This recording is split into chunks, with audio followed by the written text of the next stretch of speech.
Hello everyone and welcome back. This is Big Red doing another unboxing today. We're going to be doing one of the Strixhaven School of Mages Commander. Now, normally I had decided that I wasn't going to do any more unboxings, but I happen to have a few of these, and there's some differences in the Commander product that honestly I just kind of want to unbox with an audience, or maybe put out some of my ideas or views or thoughts and stuff like that. And this is a good way for me to kind of vent those ideas with an open audience and just kind of, you know, be myself. But anyways, let's get right into it. This one is the black-white one. I forget the Silverquill statement. I covered the front for a very good reason, and I'll get to that in a second. But this one is the one I'm going to crack for right now, and if this goes over well, then I'll crack the other ones. But anyways, so this one I feel like is probably going to be one that I'm going to play more often. I guess there's some politics involved, like, hey, you scratch my back, I scratch yours, and it's probably one of my favorite things about Commander in general. But it's black-white, so this is my favorite school colors. I'm definitely a Silverquill. Oh look, Silverquill right there. I could have read it there. But this right here comes with a deck box, a 100 card deck with 17 new cards, 10 double-sided tokens, plus a life wheel, strategy guide, and reference card. If you play Magic for a while, this bottom part really doesn't matter. But anyways, so let's get to the front part. So, Magic Wizards, I guess, is going with a new design where they don't have that big plastic cover on the front here anymore. And I saw this, and honestly, I was just getting straight into the Commanders. I was about to crack it, create some ideas, make some broken stuff, and I saw this, and I'm like, wait a minute, that's different. This looks like a card, but there's no plastic thing on it, and it's shiny, and this is not a card. I'm almost certain it doesn't even feel like a sticker or anything. And if you look down here at the little foil symbol, like, it does for sure look like a Magic card from a distance, but that foil sticker is kind of off, and it's just different. And I haven't cracked it open or anything yet, and this is something new that they stuck here. I guess too many people try opening it from the top because they don't understand the shape has to come out the bottom. It won't work from the top. So they added this, I think, if I'm not mistaken. I don't remember this being on here before this, if this is a thing. So let's do like the box suggests, and we'll crack it right here. Ah, very satisfying. I wish this right here didn't do that, because it's like, I want that to be, oh, that's cool. So it has like the little mouse symbol there. Oh, this is a different experience altogether. Like, this is different. So I guess you just pull this little tab out. Huh. That's cool. It has these little, you may use these punch outs as counters or as victory confetti. Huh. Well, that's kind of neat. I like that. I wish this was a pop. Wait a minute, what's that for? I don't fully understand. Okay. So what is this? Maybe there's an insert or something that tells us more about it, because I understand this. It's in there. That's a cool little deck box. But in my thoughts, I was like, well, I definitely want to cut this out. And I'm sure that's meant to be cut out. And these are cool. I like that. I like all this. Did I miss anything? Is Victor Confetti? But I don't understand this, though. Unless that's a divider, I guess. I don't know. Anyways, we'll come back to that momentarily. I don't want to stick around this whole thing. Just focusing on that. And the box is already got the deck in it and ready to be popped open. Yeah. Yes, I guess. Okay. We have our little insert there. I guess this is meant to fit a sleeve deck. So that's why this little gap is there, to prevent the room. And I'm going to be the boring person and look over some of the, I like that. That's cool. I like the life wheel. Good job for making it actually our schools. I was worried it was just going to be that one color, but that's cool. I can dig that. Cool life wheel. This is trash. Throw that away. Alright, let's see if there's anything on this paper that tells us a little bit about this crazy box.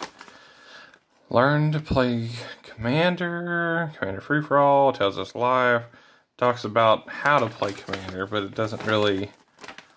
Okay, and then this, I guess, is talking about like your main commander and some of your options to swap out.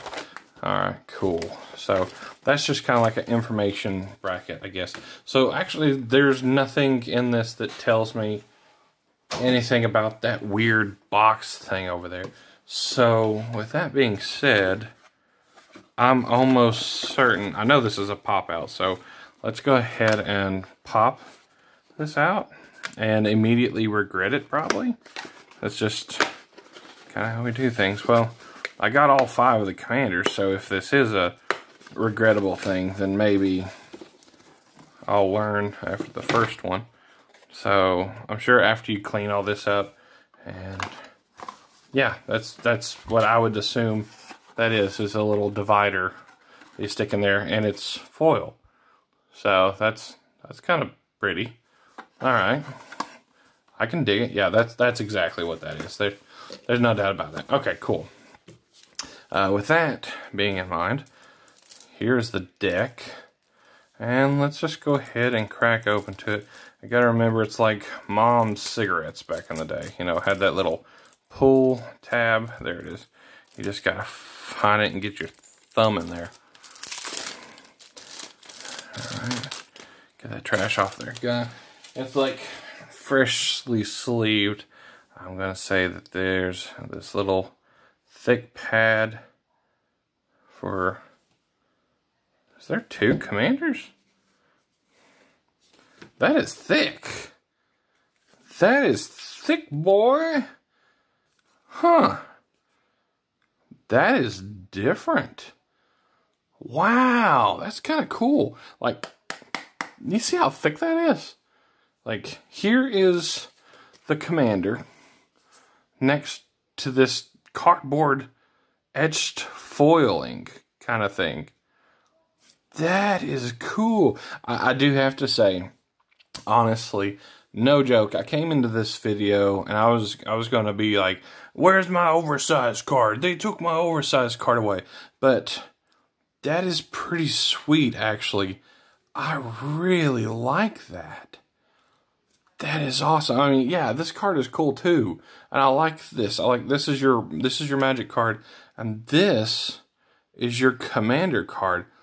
And dude, that thing is like thick and heavy. I feel like I could throw that in water. And that is, wow.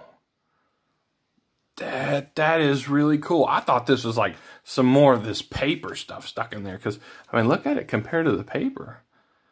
Like, that is new. This is cool. I could dig this. Like, let's get a sleeve here, actually, because I don't think this is gonna work. But let's see for ticks and wiggles. Wow, that fits thick in a sleeve. You shuffle that thing in your deck. That's cool, though. Honestly, I like that a lot better than the oversized cards. Don't worry, this is an old sleeve. I don't care to ruin it. But yeah, that's cool.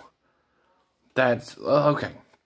Let's not get stuck on that all day, shall we? Let's move along. Yeah, now I can't wait to get into some of these other ones. All right, so we got our Inkling tokens, some zombies, and if we flip it over, we have a horror, a spirit. These are the black-white spirits, if I'm not mistaken, but this doesn't really show color, but I'm pretty sure that's black-white. Then we have some different types of treasure. So, okay. Tokens are cool. Man, I just can't get over that. Okay. Then we have the regular, well, I guess I'll just leave it there. We have the regular commander that it suggests us to play with. Which, honestly, that's fine. Then you have your Felissa Fang of Silverquill. I won't focus too much on the main ones because these are ones we've already seen. This is the Felissa Fang of Silverquill, 4 mana for a 3/2 flyer with Mentor. And whenever a non-token creature you control dies, if it had counters on it, create X tapped 1/2/1 white and black Inkling creature tokens with flying, where X is the number of counters on it. I feel like that could be good. Then we have Secret Rendezvous. I don't know. English is not my natural language. My natural language is stutter. But this is from the set. Fractures from the set. Alright. I'm not going to spend real long on this. I just kind of want to do a little view. Silverquill, there's Battlefield. Some of the new lands that they came out with. That's a reprint. Ghostly Prison. They brought back the art that they did in the blue, white flicker deck that they just came out with. Soul Snare, Vow of Duty, Ambition's Cost. They brought the curses back. This deck is going to have a lot of these little curses things. I'm not a big fan of the whole goaded thing, but I understand why it's here. Arcane Signet, Bloodthirsty Blade. My brain was like, Brood. Mind Stone, Orzhov Signet, Soaring. Gotta have Soaring. Choose a player. That player adds one of any color. I like this. This is some of that politic stuff. Gosh, English is horrible for me right now. Alright. Mainly want to see, it's like, alright, did I get any misprints? Honestly, that's why I thought about that one card. I was like, that gave me two of the same card. And then it was different. Flying Inklings can't attack you or planeswalkers you control. Whenever a player attacks one of your opponents, that attacking player creates a tap 2/1 white and black Inkling creature token on fly that's attacking that opponent. I hope you can see that. If not, I think actually, hold on one second. Let me see if I can just adjust this down a little bit. Get a little bit more personal, shall we? This is some of the new cards that they came out with. Nils, Disciple Enforcer. And from my knowledge, I don't think. Promise Loyalty. I think that's cool. The one that's like, everybody, you gotta keep something. Blow up the rest. And whatever you keep can't attack me. That's cool. Scholarship Sponsor. There's Battlefield. Each player who controls fewer lands than that player who controls the most lands searches their library for any number of basic land cards less than or equal to the difference. Put those cards onto the battlefield tab and shuffle. This is really cool. Like, this is definitely going to be one of those that you pull out and put in a group hug deck. I think it's fine. Author of Shadows, 5-drop Shade Warlock. Enters the battlefield, exile all cards from all opponents' graveyards. Choose a non-land card. Exiled this way, you may cast that card for as long as it remains exiled. You may spend mana as though it were mana of any color to cast that spell. That could be good, especially if there's like a little mill strategy or something like that. I think some of the thrones that came out in the Commander Legends sets could be good in these kind of things. Whenever an opponent puts one or more counters on a creature they control, they put the same kind of counters on Bold Plagiarist. That's a Vampire Rogue. It almost looks like some kind of wolf there. It looks like someone's... Oh, okay, yeah. Because this is a creature in that, and this one back there is kind of mocking it. Okay, I got you. Cunning Rhetoric. 3-mana enchantment. Whenever an opponent attacks you and or one of more planeswalkers, you'll have to forgive my English. You control, exile a top card of that player's library. You may play that card for as long as it remains exiled. You may spend mana as though it were mana cost. Okay. I like it. I think that sounds good. I like it. Okay. Yeah, sure, I can dig it. Fane the Broker. Man, this dude's got all the abilities, doesn't he? Let's sit those down. 3 mana for a 3/3. So it's already vanilla. You tap him to sack a creature, put 2 1/1 counters on target creature. Tap him to remove a counter from a creature you control, create a treasure token. Sacrifice an artifact, create a 2/1 Inkling token with flying, and pay 4 to untap him. Right, I see what they're doing here. So it's like, alright, tap and put a counter on him. Tap and remove a counter, create a treasure. Sacrifice that artifact, create a 2/1. Sorry for the shaking. I've got this attached to my desk. So I see what they're doing here. Now, I'm sure he could be easily broken, and I'm going to try not to think too much about it because I've already got so many other little combo things going on in my mind. I just don't have the money. Incarnation Technique. 5 mana for Demonstrate. Oh, this is some of those new ones. Mill 5 cards, then return a creature card from your graveyard to the battlefield. I actually really like this one. I think this is cool. I really thought about running this in the Kenrith deck because you kind of want creatures in your graveyard the way I play, and then you bring them back. So it's like, hey, you mill, I mill, we get to bring your creature back. It's a great day for all of us. That's cool. Human Wizard. I like humans. Beginning of your upkeep, you and target opponent each reveal the top card of your library. You each lose life equal to the mana value of the card revealed by the other player. You each put that card you revealed into your hand. So this seems like a Bob. At the beginning of your upkeep, you and target opponent each reveal the top card of your library. You each lose life equal to the mana value of the card revealed by the other player. You each put the card... Yeah, this is a Bob. This is a Bob. The only difference is this is a bad one that gives your opponents draw, and you lose life equal to whatever they reveal. So if I reveal a 2-drop and they reveal a 10-drop, I'm taking 10, they're taking 2, so it's really good for them. So that's cool.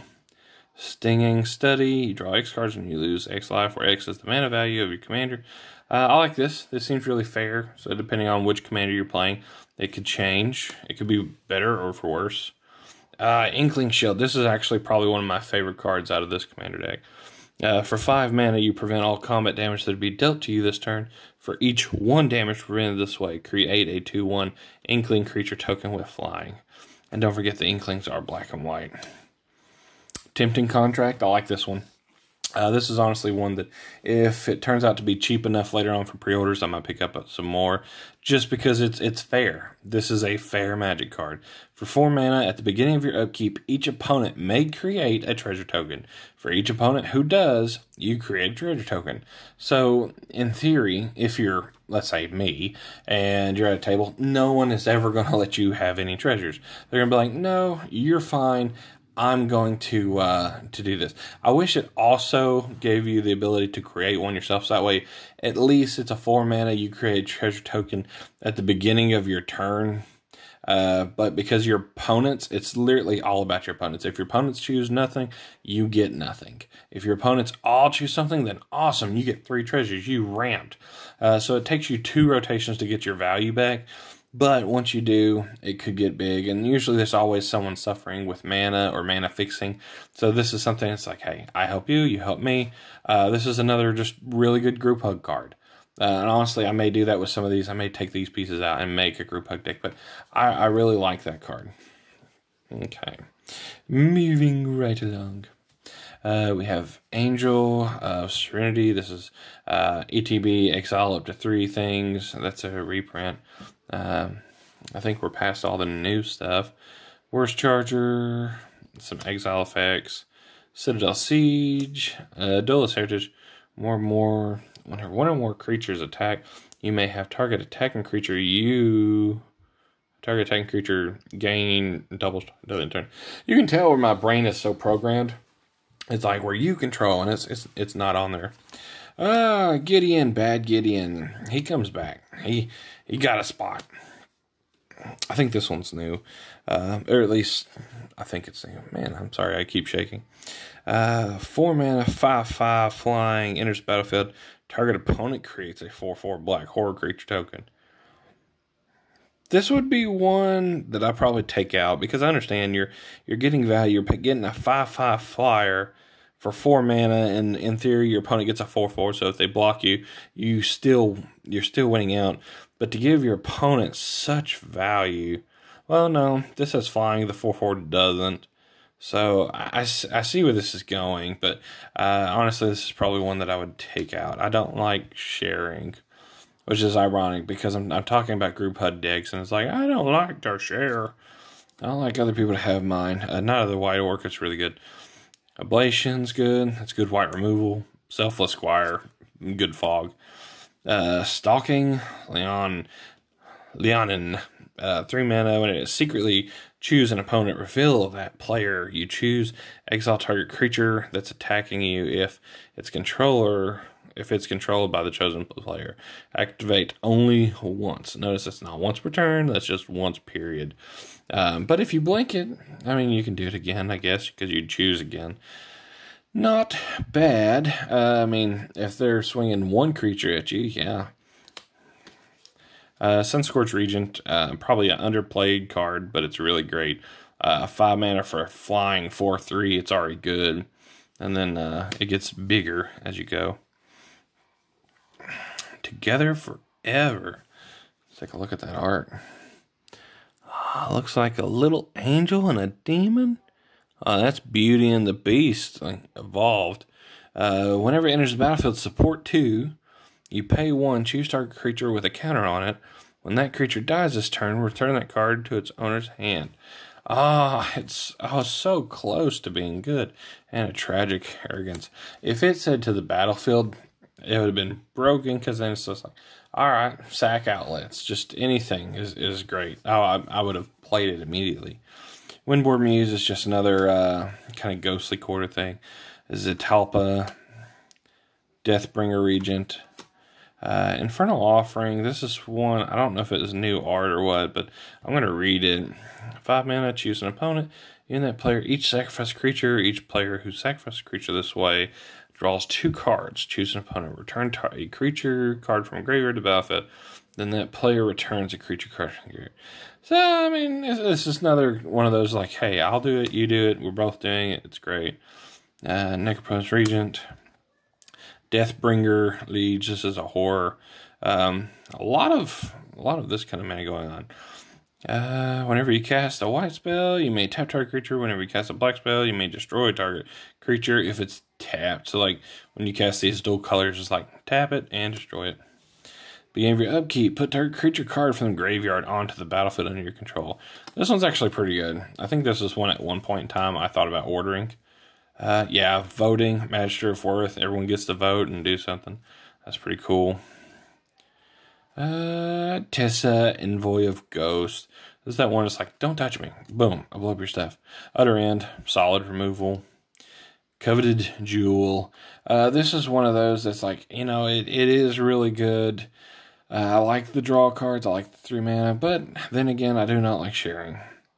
You control of an opponent of your choice. Oh yeah, this one here is just trash. Like the Pendant of Prosperity. I understand what it's supposed to do, but you have to understand from where I play, people do not like giving you value, especially if you're me, because usually value means win. Untap during each other player's untap. A player of your choice adds 1 colorless. Untap during each untap. Honestly, I would probably almost run this myself just because it's like, hey, I can keep doing this. I like it. Caves of Koilos. Give me Shocklands, you cowards. Exotic Orchard. Mikokoro, Center of the Sea. I don't know if I said that right. That's actually a good one. That's a good job. Good job giving us that. Taplands. God, I hate Taplands. Got some basics. Did they put all the basics in the back this time? Yeah, they did. Alright, so that's pretty neat. All right, they gave us all the basics. Usually I get like a chunk in the back, chunk in the front. But alright, all in all, not bad, not bad. This deck in general, I think could be a lot of fun straight out of the box. I think it's good straight out of the box. Myself, I'm probably going to tear it apart for delicious pieces. Just because I'm crazy like that. I want the value pieces out of it. There was one card I was looking for, but I guess it's in a different deck. I think it's in the Witherbloom, if I'm not mistaken. So I might do that one next. But all in all, I like it. I like the little box. I think the box is cute. For a new player, this is probably a great box for them, and they'll use it and cherish it forever. For me, I'm probably going to get that in a new box. But this is probably the crowning jewel of like that whole thing. Like, just, I like the thickness, and I think this is really cool. And also on these, let's zoom back out here. On something like this, I think this is great as far as like, hey, we have some extra space. Here's something that we can, you know, just kind of pop out, and it's like, victory! For me personally, I think this could be cool as far as like commander tax. It's like, hey, every time I cast this is a commander tax thing. Or I guess you could do like best 2 out of 3, and like once you get so many of these, I think this is just a fun little thing that you can do. It's a good job, you know, way to, you know, take care of your space, make use of it, because I know in like the fat packs they give you those little rectangle things. Now I wonder why they give us these as a different color. You may use these as punch outs, as counters, or as a victory confetti. So I have no idea, but I'll probably use this as confetti or something. And honestly, with this right here, I'm going to cut this out and see how that is. They should have made that a punch out too. Boo, you wasted a spot. So, alright everybody. And that feels kind of thick. So I think I might be able to do that, honestly. So, but I'll do that on my time, shall I? But anyways, guys, thank you for watching. Thank you for taking the time out of your day to kind of watch me do this. And we're going to be doing some more because I really enjoyed this and I would like to do it again. So we'll see you in the next one. Bye!